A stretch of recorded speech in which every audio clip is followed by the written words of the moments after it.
Hey guys, ECRG here, back with another episode. Today we're here with a very, very special guest, actually a good friend of mine from the industry, and he goes by Eric. Eric, how you doing today, man? Doing all right. How are you doing today? Thank you so much. I'm doing well, first of all. Thank you so much for agreeing to come on today. I think you are the fourth person I've interviewed on the channel so far. Um, and we're going to go ahead and get into it. Eric is actually a project manager assistant, so he kind of is like the right hand person of a project manager. But I'm gonna let Eric go ahead and introduce himself a little bit, kind of tell us a little bit about his background, where he went to school, things of that nature, how he got into clinical research, and then we're gonna kind of go a little bit further in depth from there. So, Eric, I'm gonna give you the floor right now. Tell us a bit about yourself. Yeah. Hey everyone, how are you doing today? My name is Eric. I went to school in Richmond, Virginia, at VCU, big basketball school. My background was in biology, and I did a year of preclinical phase research. I had the intentions of going to pharmacy school, but then, right before actually accepting an offer to a school, had a change of heart and found out about the CRO industry. Um, had no idea about it, prior to a phone call with one of my family friends, and super surprised about what it held and what it's become to me, and it's been a really great experience so far. Excellent. So, how long have you been in the industry so far? Just about a year and 4 months now. A year and 4 months. Okay, so that's a pretty good amount of experience in the industry so far. Now, just to go back a little bit, what did you say your major was in college? Biology with a minor in chemistry. All right, biology and chemistry. Now, I was a psychology major, but from your perspective, do you think having that science major kind of helped you get your foot in the door in the industry, or do you think it doesn't matter at all? Yeah, I would absolutely say that it does give you an upper edge over other candidates. It gives you that comfort factor with the terminology that's thrown around very commonly in studies. I think there is definitely an extra learning curve for someone who per se was a mass comm major, Yeah. trying to get into this industry. If they don't have that background, it's definitely going to add to the workload of training and getting comfortable, getting moving with all the materials. Right, right, right, right. So you majored in bio and chemistry, change of heart at the last second from pharmacy school. Um, and so like how did you find that first job to get into the industry? Yeah. Kind of briefly touched on it in my intro. Got a little ahead of myself, but I have a family friend who works up in Boston, actually for my current company. She works in proposals, and I had a talk with her, and I said I'm not really sure what I want to do. I knew she worked in the pharmaceutical industry, but I didn't know it was considered the CRO, Right, contract research organization. right. Had no idea what that meant. So she gave me a quick, synopsis of it, and I said that's really interesting. And she said, well, if you want, I'll put in a referral for you. And I said, sure. So got an interview, and here I am. Wow, that's amazing. So so basically you had a good connection able to like refer you to get into the field. Um, Yeah. I know a lot of people who always emailing me, eliteclinicalgroup at gmail.com for anyone out there who has any questions. Um, uh, always emailing me about how to get into the industry and always tell them, you got to kind of utilize all your resources, connections, applying. One of my favorite websites is indeed.com for applying. You got to kind of utilize everything, including your resources to try and get your foot in the door in the industry. So, were you like applying to a bunch of places, or was this like the only thing you had to do to kind of get into the industry? Well, that's actually funny you ask. Yeah. In the meantime, I was actually applying to Quintiles. I was applying to PPD. Um, you know, Covance, all these different companies, and I was actually applying as a CRA1 Right, right, right. because the contact I had worked in a completely different realm of the CRO industry in proposals. Uh huh. So she had no idea, what a assistant project manager does. Um, so so she told me, hey, you might like the clinical side, you might like working in project management.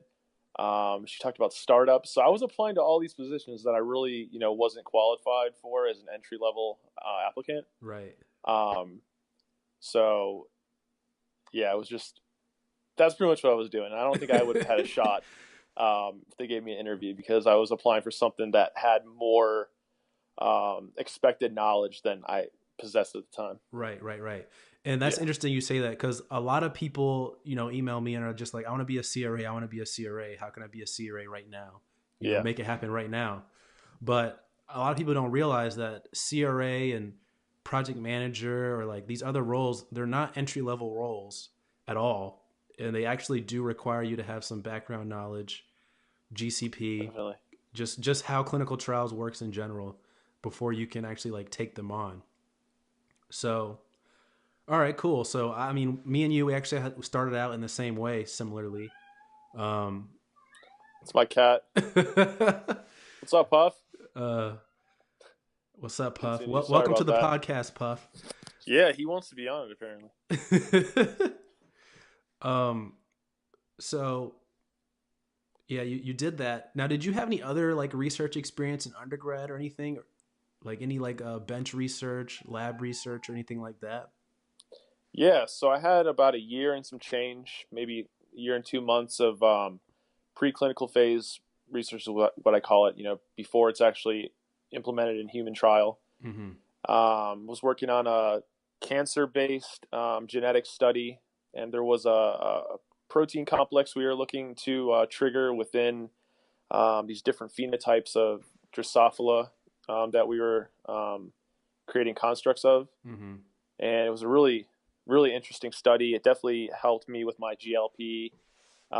It gave me a lot of terminology and a lot of understanding of what goes on before a drug is developed. Hold on, what's Put into GLP? Is that good lab practices? Yeah, Oh, okay. exactly. All right. And we were doing anything from cloning, electrophoresis, sequencing, just all of that. I can go on for 10 minutes Right. about So, it. do you feel like that kind of helped you get your foot in the door in clinical research, or do you feel like that they didn't really care about that? Right. Yeah, yeah, absolutely. I think that during my interview process, they definitely, stuck to that topic for quite a bit. They asked me a lot of questions about it, and I felt like it was, it definitely gave me an upper edge on my competition. As far as the experience in general, it gave me, better terminology. Uh, it gave me like a sense of what this product is before it makes it out into the actual clinical study. Mm-hmm. And I think that really helped because, if I didn't have that and all I had was my pharmacy background, I would have no idea of what, before the actual clinical phase 1 through 4, what Right. happens. So that really gave me that insight. And I kind of played it on me saying, I understand how important all that is, all that work that goes into it. Right. And I understand how important it is in those phases 1 to 4. So I kind of just like built upon it and said, it gives me a backbone, a foundation to, continue pushing forward with. So Right. Right. Right. Right. All right. Cool. So, I think that's a little bit different than, because that is clinical research experience. I mean, it's technically like phase zero, as they call it. Um, so that's definitely a lot different than like, I did like horticulture research on like proteins right, back in right. undergrad. So there's definitely a distinction there and a difference there. I feel like what you were doing was definitely more along the lines of clinical research. So who knows? Maybe they even consider that like experience. Um, but I'm sure, as you know, in this field, they take that experience very, very like seriously, and they really want people with like clinical research experience. Trying to get in. So Yeah, yeah. And let me say this. We have people in this industry from all walks of life. We have project managers that came from, tech or maybe working for a restaurant industry and stuff. I've heard all these different backgrounds. right, And I think nowadays it's more important because they have the ability, because there's such a high demand, they have the ability to be more selective and be more tedious with who they choose, and they can say, hey, you have to have this background now, because that's just, as things grow, they become more selective, you know, Right. supply and demand. That's all it is. So I definitely agree with you on that. Right. And also, like, as this, if the sponsor decides they want people with experience, then that's who the CROs have to hire, because the sponsor has to sign off on everybody working on a study. Yeah. Um, so, so you're in the industry now. What would you say it was like working in the industry for like the first few months? Was that a big adjustment coming right out of college? Yeah, it definitely was.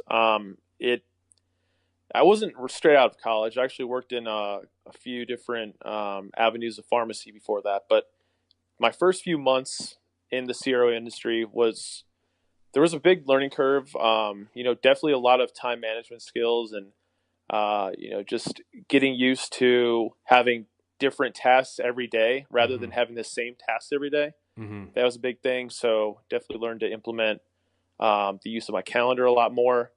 Um, and as far as the abbreviations and the acronyms that are used so commonly, that really threw me a curveball. I had to get Yes. used to that. Yeah. I recommend everyone printing out a cheat sheet of clinical trial terms. Right. Really helped me. I actually plan on making a video about a few of those, the big Oh, that would be ones. great. Yeah, just running through them. Yeah. Um, Uh, yeah. Were you saying something? oh, yeah. That's really it. It wasn't too difficult, but there's definitely a lot of different things that they expect you to know. Whether that's making pivot tables in Excel or taking minutes, well detailed minutes, which we both have had our discussions about what we think of Exactly. minutes. Exactly. I don't know if this is a PG podcast, It's but not it's PG not. 13. It's PG don't 13. don't go like rated R. Well, that shit sucks. Yeah. Everyone, minutes are the worst. But moving forward, wasn't the worst, but there's definitely a learning curve. For sure. So you kind of detailed it a little bit.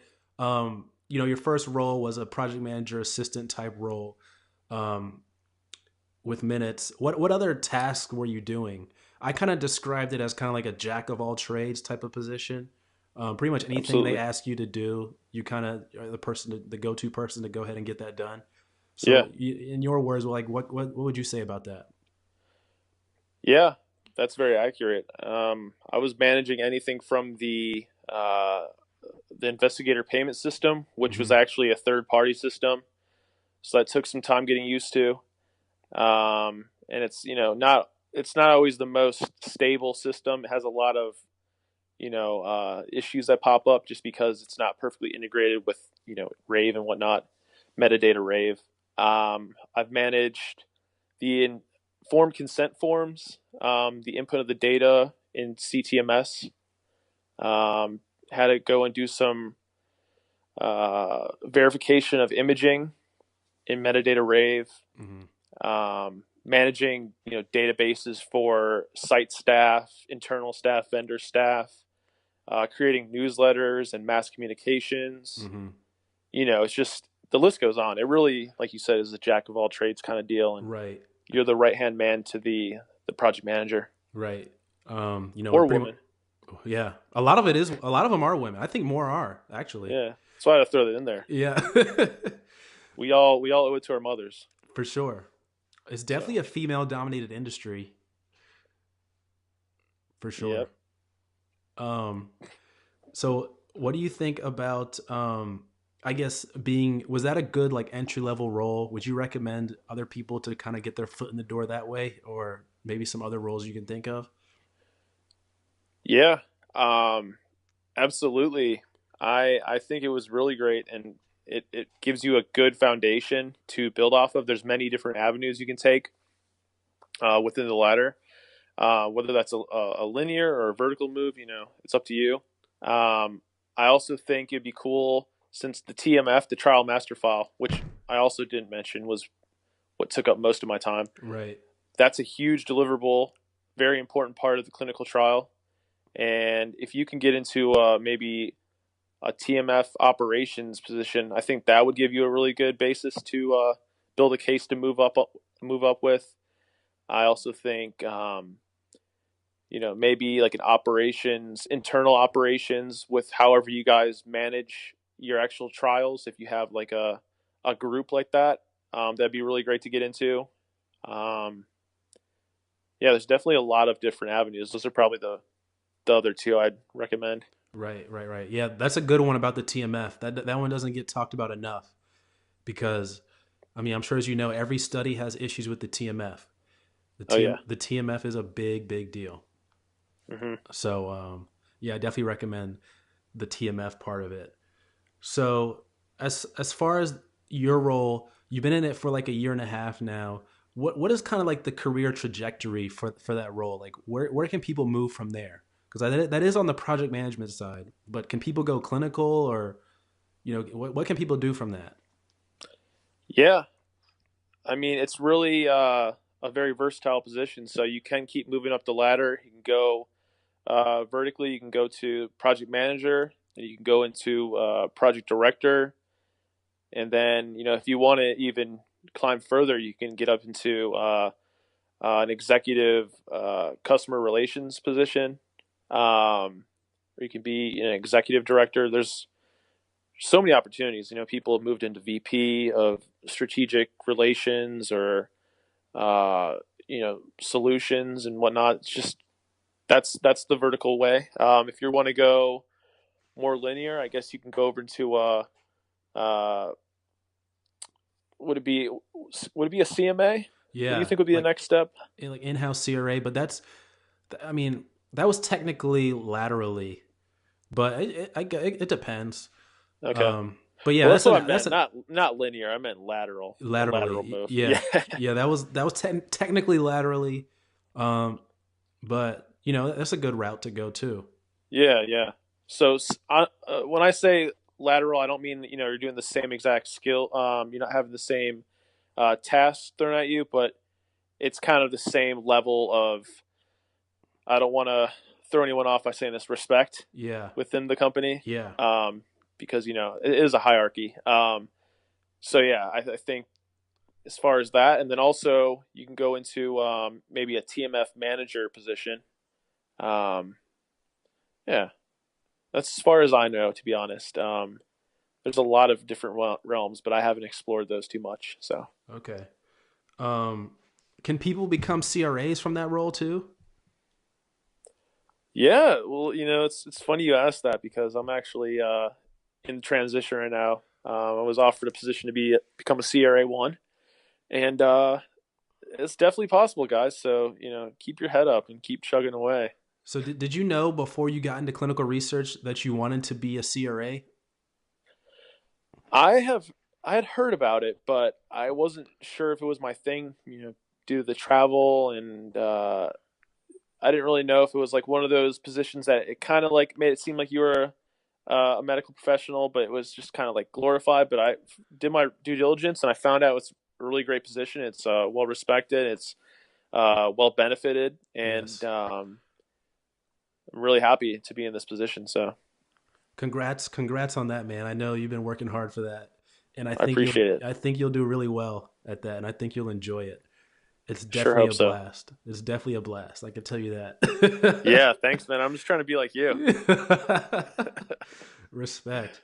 Um, so, so how long does it take the average person to become a CRA in your eyes? Well, uh, I think at least a couple of years. So I was definitely blessed Yeah, to have timing is huge. Timing is it. everything. It really is. It really is, and it's all about your stars aligning. And I think persistence is really key. I think it's easy for people to become disheartened when they're told there's nothing available right now, and we definitely live in a time of instant gratification being Yeah, what we feed off of. And I think people need to realize it's not always going to work out right away. You got to keep pushing, and just keep putting your ideas and your and emphasizing on how much you care about this position, how much you want to grow and improve yourself in the right people's ears. Just eventually, someone will hear it and they'll say, "Hey, it'll click," and they'll be able to make a move for you. It just takes a lot of time.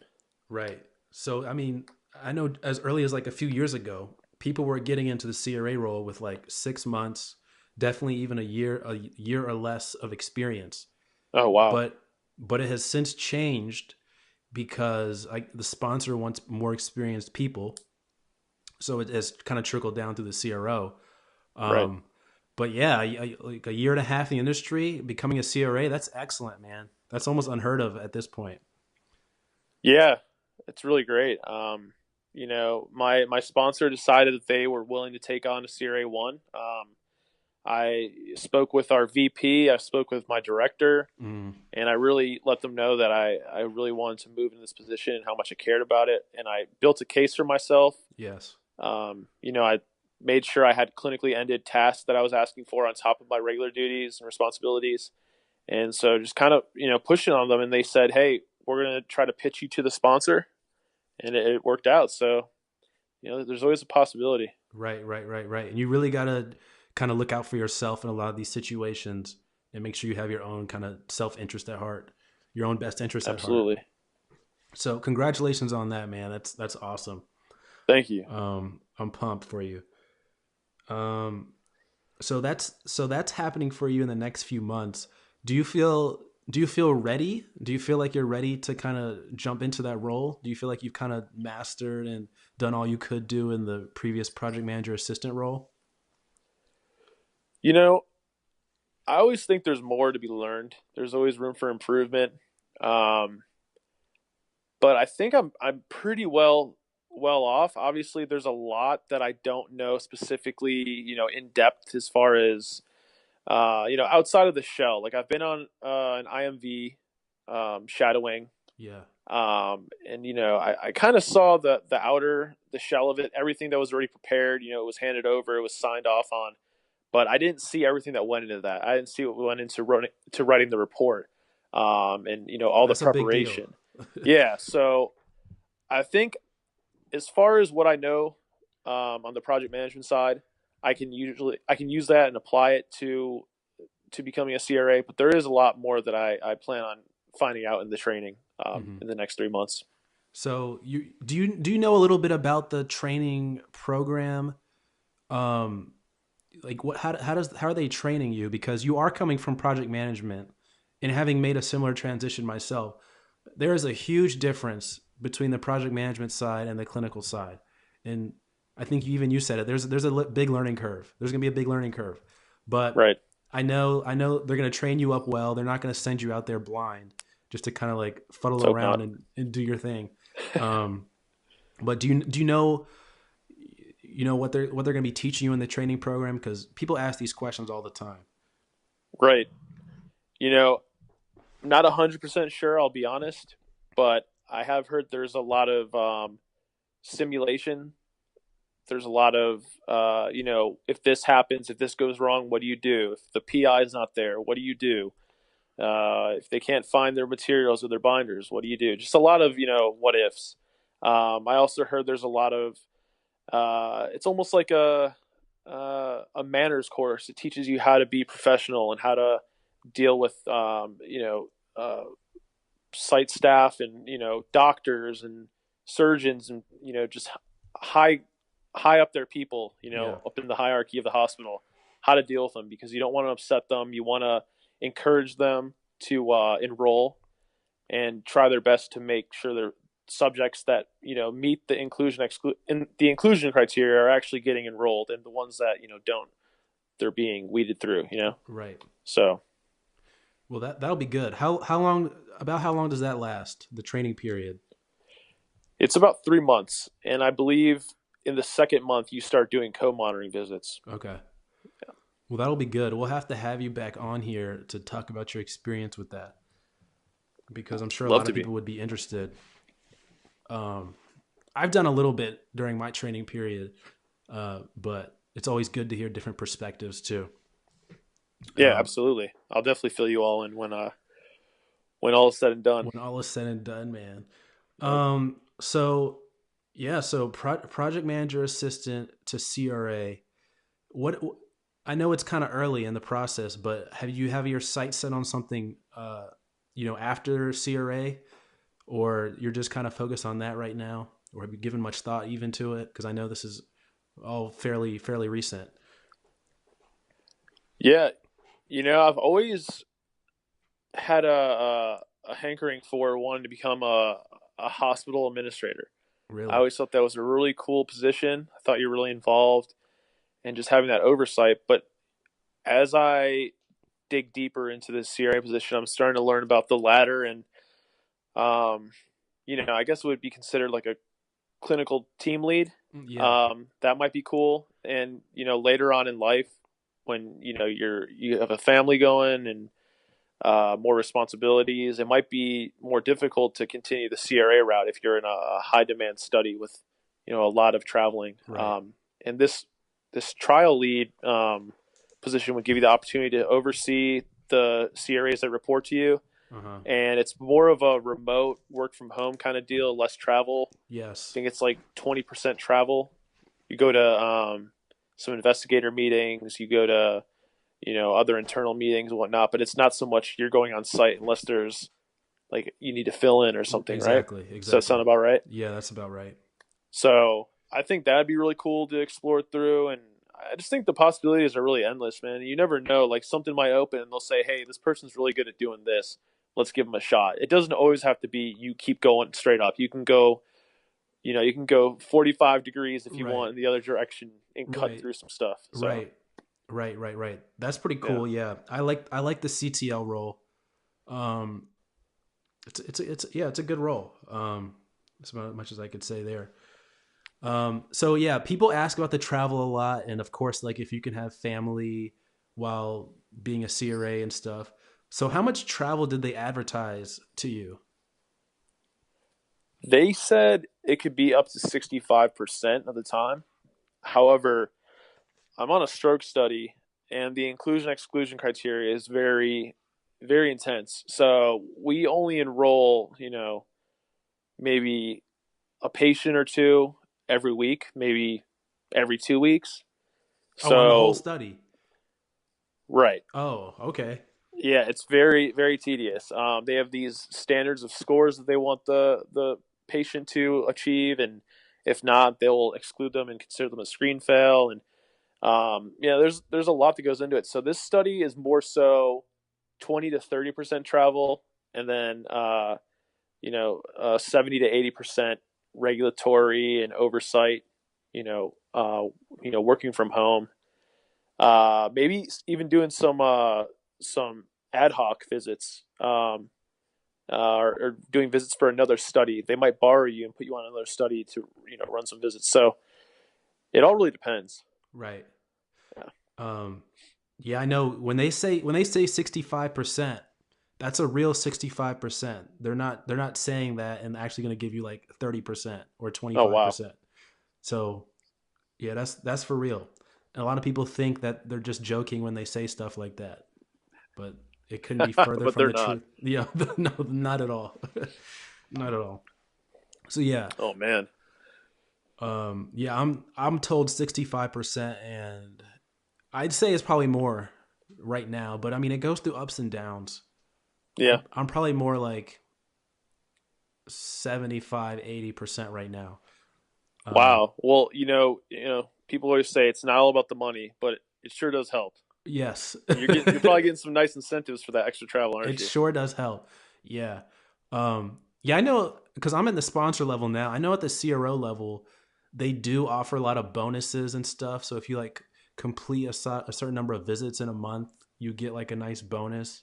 Right. Um, One time I even was told like if you get all your reports in on time, you'll get a bonus. So basically if you like do your job, you'll get a bonus. Wow. Yeah. Okay. I like that. Um yeah, so yeah, someone told me that one time. I thought that was kind of crazy. Um Yeah, definitely. You'd think that'd be the standard, but exactly. hey. Yeah, it's crazy, man. CRA is just a crazy life. It's a crazy lifestyle. It's a good lifestyle. I definitely see the appeal of it, and I definitely see why people like it. Yeah, I'm looking forward to jumping in. You can do a lot of cool things with it. A lot of cool things, especially like, you know, I was talking to one of my colleagues, and he was saying every time he would go out to, a place with mountains, he would like kind of go there a day early, and then you'll go skiing and snowboarding the whole day. So Wow. yeah, you can do some really cool stuff with it. That's excellent. Yeah, I have heard that. Yeah. So I'm excited for you, man. You know, Yeah, I appreciate it. just wanted to wrap up here. Did you have, any, like, I guess, words of encouragement for any people that are listening out there who are trying to get their foot in the door in clinical research? Any last words to them, or any tips you may be able to help? Any tips you may be able to offer?